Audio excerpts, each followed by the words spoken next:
Hi welcome to my channel. ఈరోజు మనం Murudeshwara temple గురించి తెలుసుకుందాం. ఈ వీడియో గనక నచ్చితే లైక్ మరియు సబ్స్క్రైబ్ చేసుకోండి.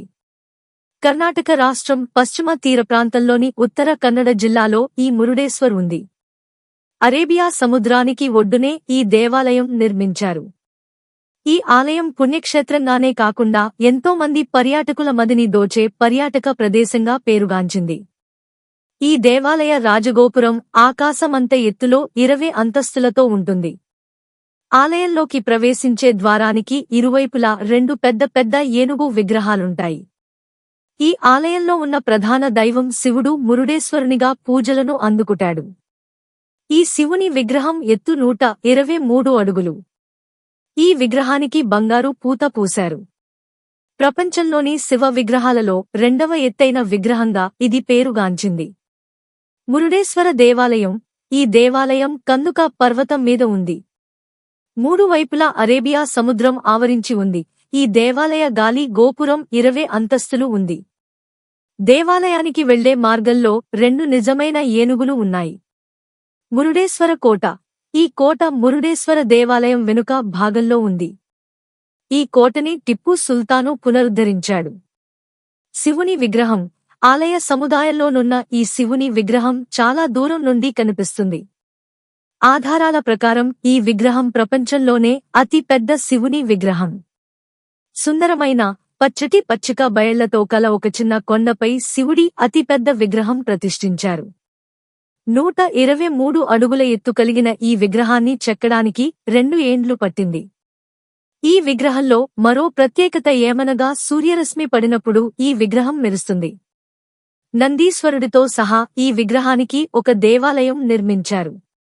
మురుడేశ్వర్ సందర్శించేవారికి ఈ దేవాలయ దర్శనంతో భక్తులు తమను తాము మరచిపోయే రీతిలో ఒక అత్యంత మధురానుభూతిగా ఉంటుంది. శివుని విగ్రహం వెనుకున్న రహస్యం. మురుడేశ్వర పట్టణ ఇతిహాసం త్రేతాయుగం వరకు ఉంది. రావణాసురుడు శివుని గురించి అకుంఠిత తపస్సు చేసి మెప్పించి ఆత్మలింగాన్ని భూలోకానికి తెస్తాడు.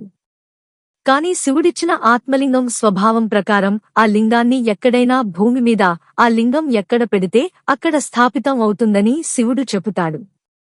దాన్ని అక్కడి నుంచి కదిలిస్తే ఇంతకింతకు పెరిగి పెద్దదవుతుందని సెలవిస్తాడు శివుడు. రావణాసురుడు ఆత్మలింగాన్ని లంకలో ప్రతిష్ఠిస్తే దేవతలకు ప్రతికూల పరిస్థితులు ఏర్పడతాయని భావించిన దేవతలు విష్ణువును వేడుకొనగా విష్ణువు తన మాయతో సూర్యాస్తమయం అయ్యేటట్లు చేస్తాడు. అప్పుడు రావణుడు సూర్యాస్తమయం అయిందని భావించి సంధ్యవార్చుకోవడానికి సంసిద్ధుడు అవుతాడు. ఈ విషయం తెలుపుకున్న నారదుడు వినాయకుని వద్దకు వెళ్లి రావణాసురుడి వద్ద నుండి ఆత్మలింగం తీసుకుని భూమి మీద పెట్టాలని చెబుతాడు. అప్పుడు వినాయకుడు నారదుడు కోరినట్లు రావణాసురుడు సంధ్యవార్చుకునే సమయానికి బ్రాహ్మణ వేషంలో వెడతాడు. ఆ బ్రాహ్మణ బాలకుడిని చూసిన వెంటనే రావణాసురుడు తాను సంధ్యవార్చుకొనవలసిన కారణమున ఆ బాలకుడిని లింగాన్ని పట్టుకొనవలసిందిగా కోరుతాడు.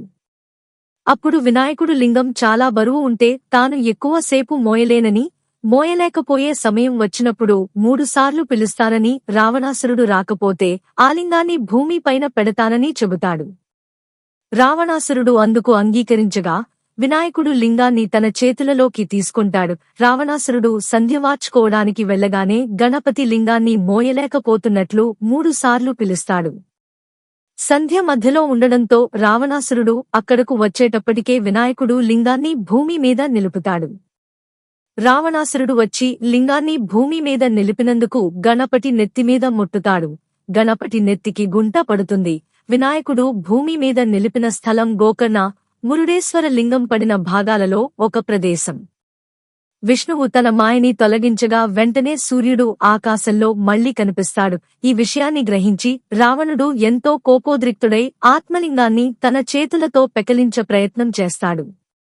ఆత్మలింగం పైనున్న కవచాన్ని విచ్ఛిన్నం చేసి విసిరివేస్తే గోకర్ణకు 23 కిమీ దూరంలో సజ్జేశ్వర అనే ప్రదేశంలో పడుతుంది. లింగంపైనున్న మూత తొలగించి విసిరివేస్తే అది గోకర్ణకు 27 కిమీ దూరంలో ఉన్న గుణేశ్వరలో పడుతుంది. లింగంపైనున్న వస్త్రాన్ని విసిరివేస్తే అది కందుక పర్వతంపైనున్న మృదేశ్వరలో పడుతుంది. ఆ పేరు కాలక్రమంలో మురుడేశ్వరగా మారింది.